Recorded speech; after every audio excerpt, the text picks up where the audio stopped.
Gostitelj Bojan Požar. Drage gledalke in gledalci, dobrodošli v oddaji Požar je pot. Z nami je gospod Blaž Kavčič, predsednik Državnega sveta, predsednik Kinološke zveze Slovenije in kandidat za predsednika LDS. Dobrodošli, gospod Kavčič. Pozdravljeni. Zdaj, te tri funkcije, mislim, ena je pogojna, ampak katera je najtežja, recimo? Predsednik kinologov, predsednik Državnega sveta ali kandidat za predsednika LDS? Ja, kandidaturo poznam, medtem predsedništva še ne poznam. Vsaka ima svoje specifičnosti. Človek bi rekel, ukvarjanje s prijaznimi kužki res ne bi smelo biti problem, ampak paradoks je, da je Kinološka zveza neka država v malem, po kateri mahajo z repom vse pomembne afere, od Hypo do bullmastifov. A je to naključje, mislite? Upam, da je... Mislim, a je to naključje, da... Dobro, se tudi afere so v smučarski zvezi, po nogometni zvezi, ampak take, bom rekel, zelo dramatične, pa ki mejijo tako malo na državne afere, so po Kinološki zvezi. Vse je bleso doslej. No, afere, težave, klientelizmi, to je že splošen pojav v Sloveniji. In v bistvu, ko sem rekel, da je Kinološka zveza država v malem, je to tudi pomeni, da je koncentrat nekaterih teh afer, ki pa so slovenski problem. Gospod Feteršek, bivši šef Petrola, je podpredsednik Kinološke zveze. Je še vedno, ali kako? Še vedno in z veseljem lahko ugotavljam, da je v stanju posvečati kinologiji nekaj več časa in sem mu zelo hvaležen za njegovo pomoč, ker kot lovski podpredsednik kar pripomore nekaj k delovanju Kinološke zveze. Mislim, ko je odstopil z mesta šefa Petrola, je mogel takoj tudi zapustiti mesto predsednika združenja menedžer. Zdaj v Kinološki zvezi je pa ostala, to niste nič razmišljali, da bi... No, jaz sem se... To ni bila sestavni del čistke za Sveterške? Ni bil sestavni del tudi dogovora. Jaz sem v bistvu v obdobju, preden sem kandidiral za predsednika Kinološke zveze, med ljudmi, ki sem jih nagovoril, ker sem jaz imel določene zadržke, da se vključim v to zadevo, tudi Sveterška nagovora mi bil takrat v Tušu, šef uprave. A pa on je od tam prišel, ne? Midva se pa poznava že od njegovih mladih let, od mojih malo mlajših let, po kinološki plati. Jaz ga poznam kot navdušenega, predanega kinologa in se pravzaprav se bolj po tej liniji poznava, oziroma so se poznala. Ampak takrat mi je rekel, da ni pripravljen kandidirati za predsedniško funkcijo, da pa bi bil pripravljen z mano iti v neko ekipo, ki bi naredila prenovo in sanacijo Kinološke zveze. Pa ste naredili, kako? Smo. Mislim, tudi v finančnem smislu to pomaga, verjetno, če so kakšni direktorji zraven, ne? No, to ni konkretno nič pomagalo. Pomagalo je recimo kakšna dobra beseda tam v Celju, še takrat, ko je bil v Tušu. Sicer je pa nam uspelo ta projekt speljati v dimenziji 1 200 000 evrov z lepim finančnim ostankom, ki je ostal na slovenskih tleh in v slovenskem portfelju, ne da bi bila tukaj prisotna kakšna pomembna sponzorstva firm, kot je recimo Petrol. Petrol sploh ni nastopil kot sponzor, recimo. Čeprav tam zdaj pred nekaj meseci, mislim, da je bilo februarja letos, je prišlo na dan tisto pismo, anonimno pismo v zvezi z nekaterimi dogajanji v Kinološki zvezi. No, dostikrat se prihajajo neka pisma na naslove uredništva povezana s Kinološko zvezo, ampak to me zanima, takrat ste ocenili tiste stvari, da ne gremo zdaj v podrobnosti, ampak rekli ste, da se je zgodil nek rop stoletja povezan z leasingom, z nekimi nakupi nepremičnin, z Hypo banko, ampak spet je bila zraven ta odvetniška pisarna Senice, se pa posredno, recimo Katarina Kresal, predsednica LDS, ki ste zdaj vi nekako v zgodbi kot njen protikandidat, ne? Ja, tako kot vi pravite... Nekako se vam zdaj to vleče, kako, ne? Tako kot vi pravite, res v bistvu to deluje kot nek vražji slučaj, ne? Ampak dejansko je bilo v Kinološki zvezi rop stoletja... To je težka beseda, ne? Ja, ker je 910 000 evrov bilo napačno investiranih. To je za Kinološko zvezo, ki na leto registrira 4000 psov in ima 400–500 000 evrov letnega prihodka, če je zelo pridna tudi za prireditvami in tako naprej, to je pomemben finančni zalogaj v negativnem smislu. A je to zdaj sanirano, oziroma v kakšni fazi? To me še zanima. To je sanirano, zdaj smo v zaključni fazi pogajanj s Hypo leasingom za neko poravnavo. So sicer izredno trdi pogajalci, to novo vodstvo. Novo vodstvo. Ja, ampak imamo realne izglede, da bomo zdaj na prvi skupščini predvidoma junija potrdili plan tudi optimizacije prostorske, ki nas zdaj zelo tišči. Predno pa ideva k LDS, samo še eno vprašanje v zvezi z Državnim svetom. Tam ste bili fenomenalno izvoljeni, ne? En glas je bil proti, kako, ne? Pa še temu ste se v intervjuju zahvalili, da je glasoval proti, da je pokazal, da je demokracija, kako? Ja, no, to je bilo malo šale. Ne, jaz sem si prizadeval v prvem delu mandata, ki traja 2 leti in pol, pač voditi ta državni svet na osnovi argumentov z nekim razumevanjem za različna mnenja in me veseli, da v državnem svetu prihaja seveda do različnih mnenj in nestrinjanj. Tudi velikokrat državni svet sprejme odločitev, ki je nasprotna mojemu osebnemu prepričanju in glasovanju, ne. Ampak ostajajo te razlike v državnem svetu na ravni razlike v stališčih, ne prihaja pa do neprijetnih konfrontacij med ljudmi. In ker sem znal dati neko podporo takemu razvoju odnosov, so mi državni svetniki izkazali kar presenetljivo visoko stopnjo podpore ob reelekciji, kar mi je bilo všeč. Ampak zdaj, državni svet je ustavna kategorija, ne, pač znotraj političnega sistema. Kljub temu, tako je malce cinično gleda, ne, na ta položaj tega državnega sveta. Imate občutek, da ste, čeprav sedite v prvi vrsti, ne, za predsednika države, pa to, ampak imate občutek, da ste manj vredni, recimo, kot predsednik parlamenta, ne vem? Ja, no, saj po funkciji je predsednika parlamenta nimamo v Sloveniji, ne. V Sloveniji imamo predsednika državnega zbora, ki je... Ja, ampak zdaj vsi novinarji pišemo predsednik parlamenta. Ja, ampak delate napako, no, prostite, ko ste mi ravno rekli, parlament ima dva domova v Sloveniji, ima državni svet, ima državni zbor, razporeditev pooblastil je asimetrična, kar je povsem normalno v Evropski uniji, da ima en dom za polno zakonodajno močjo pooblastilom in drugi dom, ki igra vlogo uravnoteženja in zavor. To je v redu, skladno, evropsko, nobena huda specifika ni v tem, saj ne v negativnem smislu. To, da je predsednik državnega sveta dve ravni pod predsednikom državnega zbora, je skladno za ustavno vlogo povsem v redu, logično. Res pa je, da vloga državnega sveta v Sloveniji ni v polni meri razumljena. Čeprav veto je močno orožje, ne? Veto je orožje, ampak tisti resničen, sodoben, inovativen pomen državnega sveta ni dovolj pripoznan, bolj ga sovražijo glavni carji strankarske politike, če sem iskren. Zaradi tega, ker je državni svet nek nepodrejen politični akter, malo svoje glav. Zastopa, ker državni svetniki so nepoklicni politiki, in prinašajo bolj avtentične signale iz terena, iz realnega življenja. Po tej protokolarni prvi vrsti, čeprav vidim, ste praktično edini brez varnostnika, kako ne?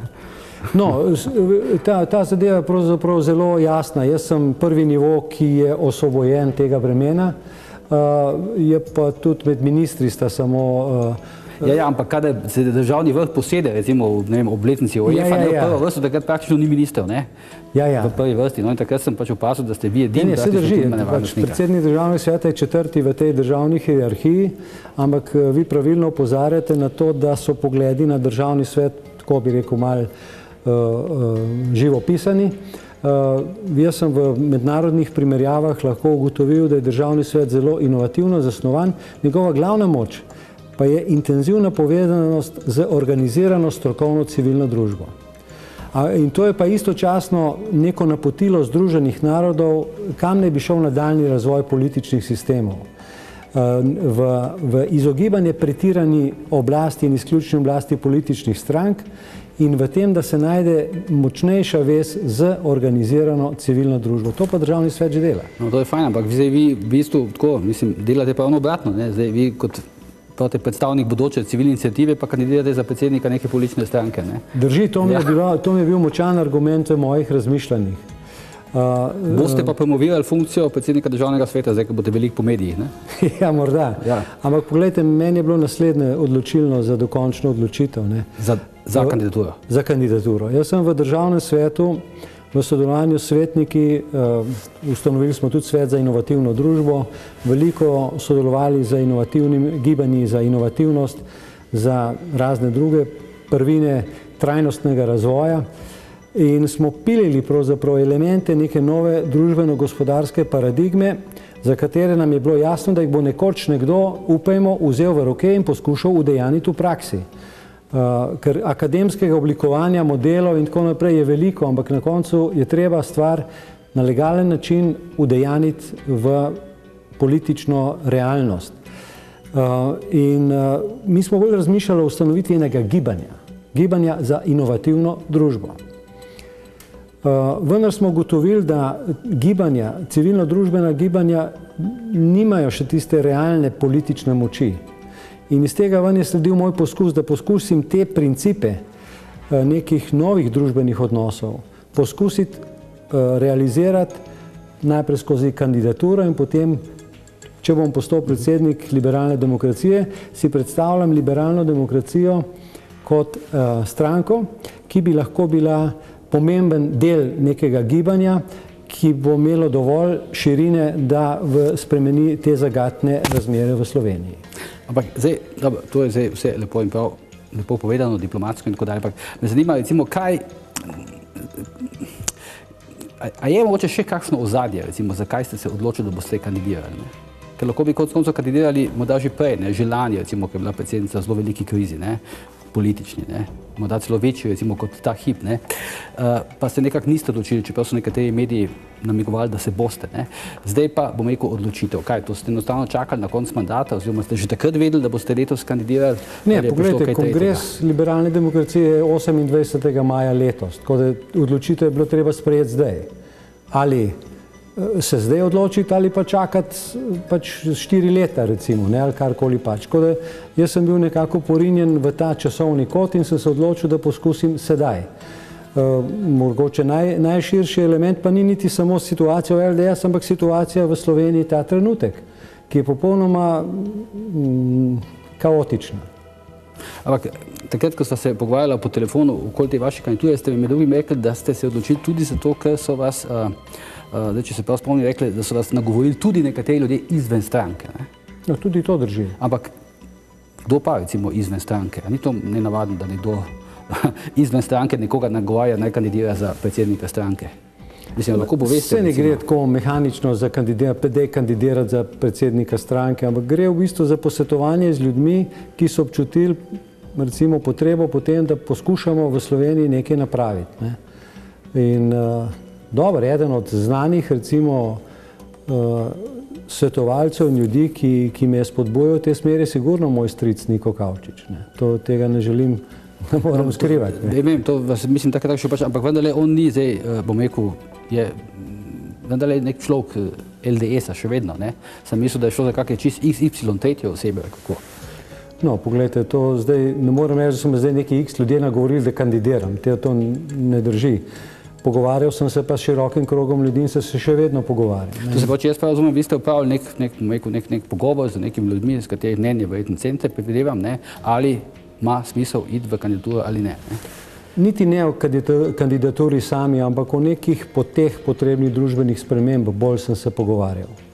Poglejte, gospod stric, ne, Niko Kavčič, mislim, da sem zdaj prebral v enem intervjuju, ste rekli, da ga 2-krat na teden obiščete, ne? Oziroma, če se 2-krat na teden ne dobite, potem že obstaja nek občutek, da ste skregani. Mislim, to je pa vas ta občutek, ali je pa njemu ta občutek, kako? Če se ne oglasim pri njem 2-krat na teden, da sem kregan. Da me pokara, da ga ne obiščem dovolj pogosto. To so zgolj nekakšni kolegi, kako mislim, 2-krat tedensko je velik, ne? Ja, on je blizu, on je nekaj korak od moje pisarne, ne, tako da jaz ga obiščem včasih za 15 minut. Nekaj korakov od sedeža LDS, ne, ja. Ne, od moje sedanje pisarne v parlamentarni stavbi. Razumem, in potem nekaj korakov od sedeža LDS. Še bliže. Nisem na to niti še pomislil. Ne, meni so razgovori z njim včasih naporni, moram reči, ker je težek sogovornik, kritičen posebej do mene, ampak mi prinašajo ogromno vsebin, vizij, on zna povezovati iz zgodovine in iz sedanjosti procese, osebnosti in mislim, da je, kar se tega tiče, eden najbolj zanimivih sogovornikov. In to, kadar se pogovarjata, sta sama, ne? Mislim, se sama pogovarjata. Ja, običajno sva sama, ja. Dobro, opozorili so me, da je minilo pol daje, napovemo glasa in se takoj vrnemo nazaj.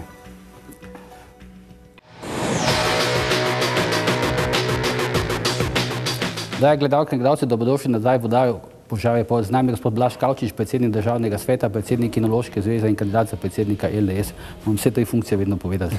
Pogovarjala sva se zdaj o vaši kandidaturi. Pravite, da se med drugim vas je nagovoril tudi vaš stric, ne? To smo, bom rekel, nekako pričakovali. Ampak kaj so bili pa recimo motivi vašega strica, recimo, da vas je nagovoril? Vem, da je zelo kritičen do predsednika. Ja, o tem bi verjetno bolj precizno on spregovoril. Tako kot ga jaz razumem, je on si želi preokret v tem slovenskem razvoju, ki trenutno stopica na mestu. On to primerja z projekti, kot so jih peljali takrat, ko je bil on aktiven bančnik, gospodarstvenik, ko so se stvari gradile. On je bil recimo tudi umaknjen iz političnih razlogov, ker je nekatere projekte štopiral, ki so bili okoljsko in energetsko in ekonomsko sporni, in gleda, kako v Sloveniji se lotevamo. Z zdajšnjega vidika bi rekel, da je bil ekološko zaveden, kako? Je bil definitivno zaveden. On je recimo Šaleško dolino rešil ekološke katastrofe, to lahko z gotovostjo trdim. In je bil pa tudi ekonomsko predvsem ozaveščen. Je znal to lepo kombinirati že takrat. In ko jaz vidim v ta nemir pri njem, on ocenjuje, da nima več 20 let čakati na neke zadeve in je zato nestrpen in moti ga recimo, moti ga sprevrženost, moti ga nagnjenost k nekemu odurnemu luksuzu, moti ga neposlovnost, nedelavnost, to so stvari, kjer je on zelo oster. Takrat je, ko je bil Jelko Kacin izvoljen za predsednika, takrat je bil pač, gospod Kavčič je bil eden od teh akterjev njegove predvolilne kampanje. Takrat se spomnim, da je imel zelo natančno začunano, točno na kongresu, koliko glasov bo dobil Kacin, kdo bo glasoval za Vajgla takrat in kdo bo glasoval za Jožefa Školča. A je zdaj ravno tako vpet, mislim, v to vašo predvolilno kampanjo? Ne, mislim, da ni tako vpet, saj jaz tega ne čutim, ne vidim. On je le 95 let star gospod, jaz ga občutim predvsem kot neko moralno in strokovno oporo, nima pa seveda on možnosti operativno se vtikati v kakršnekoli komunikacije. Zdaj, za vas, ker sem malo zbiral mnenja, sem se pripravil na oddajo, so mi pač večina ljudi, pa skoraj vsi so rekli, da ste izredno vljuden, izredno diplomatski, tako zadržan v teh izjavah, ampak da imate nekoliko premalo karizme. Zdaj pa me zanima, se tega vi zavedate, da ste mogoče premalo karizmatičen, ali mislite, da jo imate dovolj in enostavno bo šlo? Ja, poglejte, zdaj hollywoodski tip liderjev seveda ima svoje prednosti in zato bojo pač volili druge ljudi. Vi se nimate za hollywoodski tip politika? Ne, jaz sem vam za tabloidni tip politika. Jaz imam sebe za resnega predvsem gospodarstvenika, pa tudi iz teh korenin ven politika, ki ima neko vizijo, ki ima neko vedenje o temeljnih gospodarsko-političnih kategorijah in procesih, širše, ožje in pri nas. In mislim, da ta moja kombinacija 20-letnih izkušenj v gospodarstvu, 10-letnih izkušenj v politiki, je osnova za to. Jaz recimo v komuniciranju poslovnem sem pripoznan kot učinkovit. Res pa je, da nekega takega nastopaštva in tako naprej niti ne želim gojiti kot neko prvino svojega nastopanja. Zdaj stari ste 59 let, ne? Če boste zmagali na kongresu, boste v principu najstarejši predsednik stranke, ne? Politične. Pri nas, mislim, vseh teh vladnih strank, pa teh velikih parlamentarnih strank. To še niste pomislili? Ne, ampak pogledajte. Celo malo starejši boste kot predsednik Desusa. Ja, dobro. No, pogledajte, jaz se počutim v najboljši kondiciji do zdaj, in mentalni, in telesni, tako da imam dovolj energije, izzivov.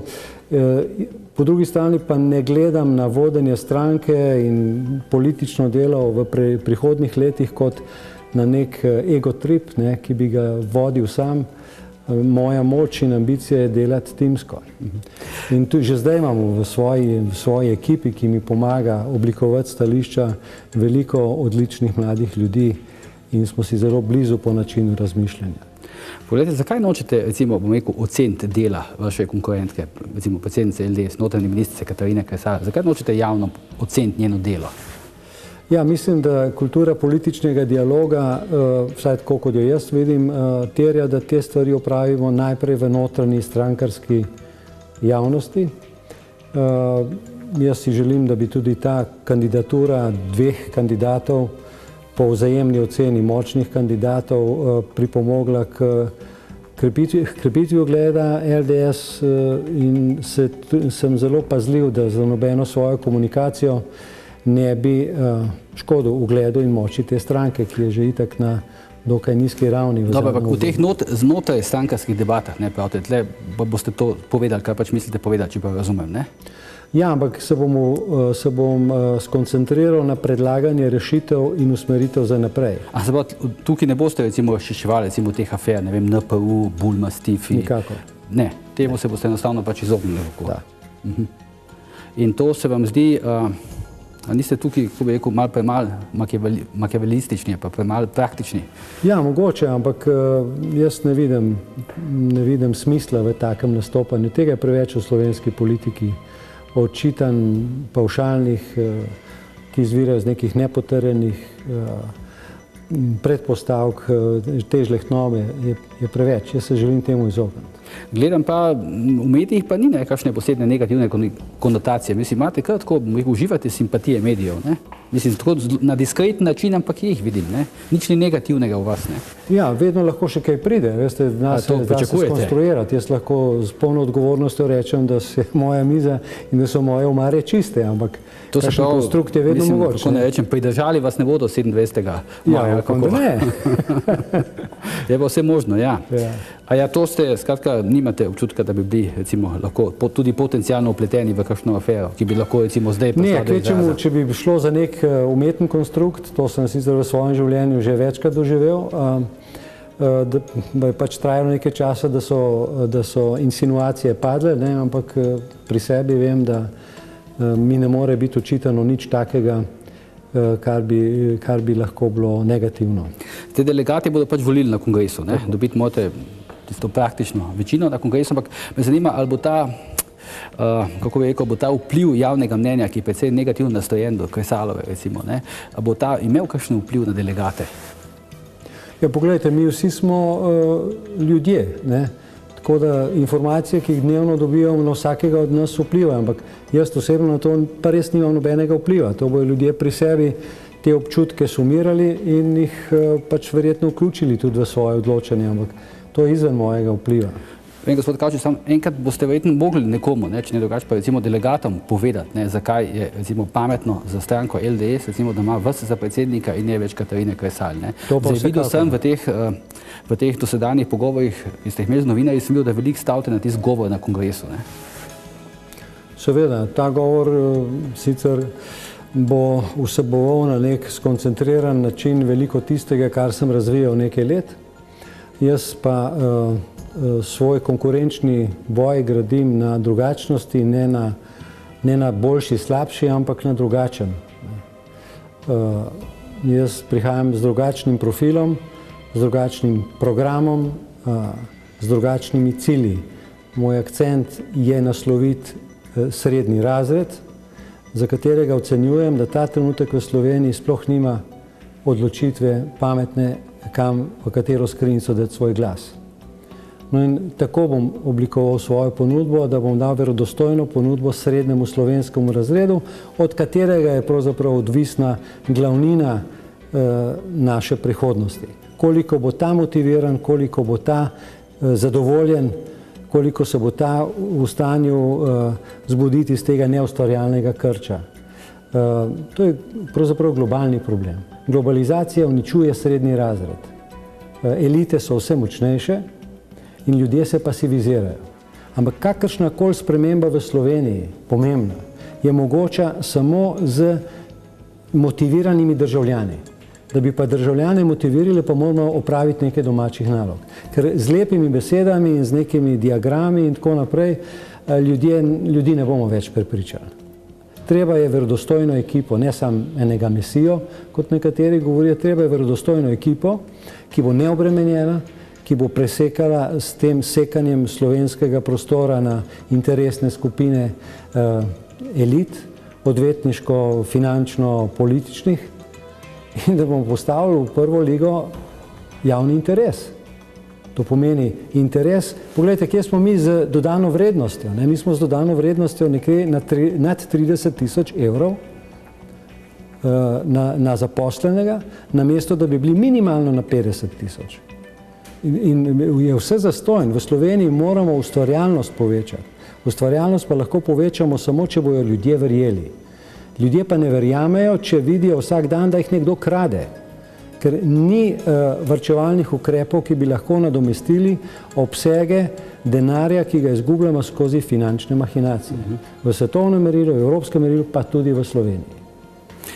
Ampak vseeno bo se težko, mislim, na nek način pa vendar je težko reči, da ste vi nek nov obraz v politiki. Ne, če imate sploh ambicijo reči, da ste nov obraz. Ne, nimam te ambicije, ampak v bistvu je tako. Jaz sem dejansko se en mandat v državnem zboru bolj, bom rekel, učil.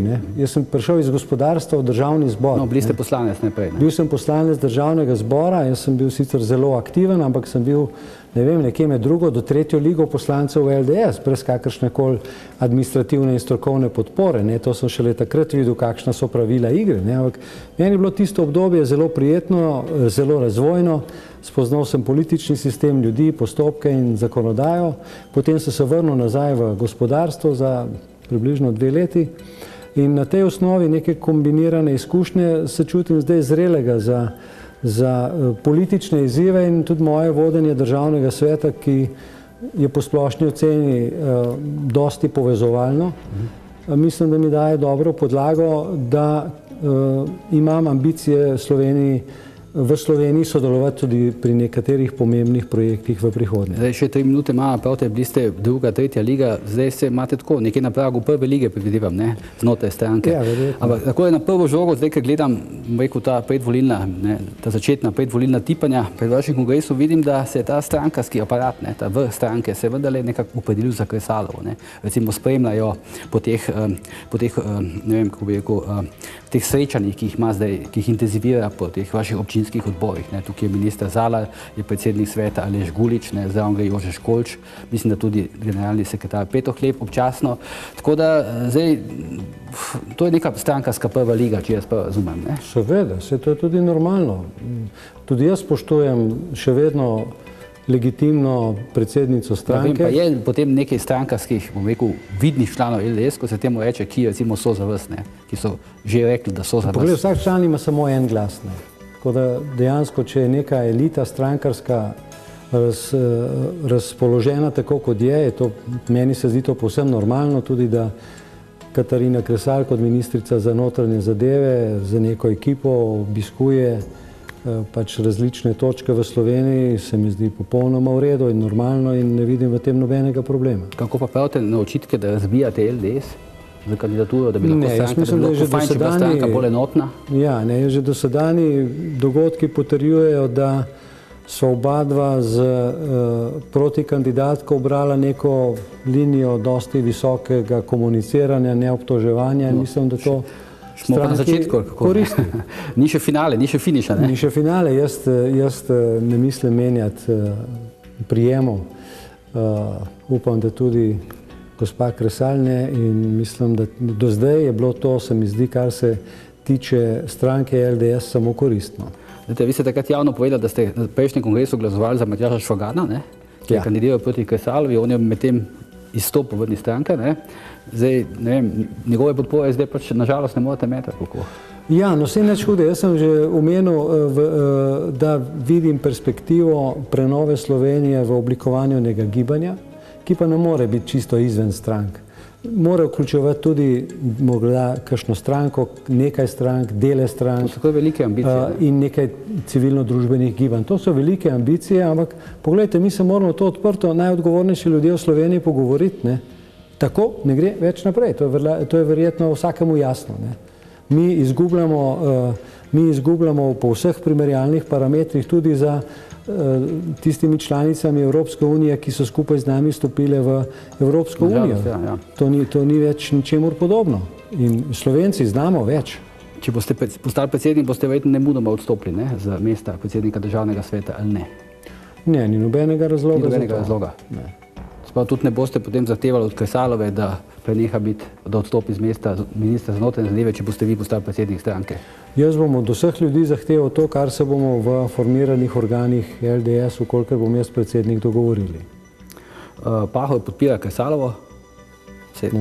Nekajkrat je že javno povedal, eden izmed teh vidnih socialnih demokratov mi je rekel pred 2 dnevoma, da bi za stabilnost vlade bilo boljše, če bi Kresalova ostala predsednica stranke. Ja, pravico do takega mnenja. Spoštujem, zakaj ne. Dobro. Hvala za obisk v studiu. Želim vam veliko uspeha na volitvah. Upam, da se vidimo kdaj kasneje. Hvala lepa. Drage gledalke in gledalci, to je bilo za danes vse. Oddajo si lahko gledate tudi na spletni strani požarepod.si. Mi pa se vidimo prihodnji teden ob istem času in ne pozabite, ker je bojanje tudi požar. Evo, še enkrat hvala. Hvala lepa.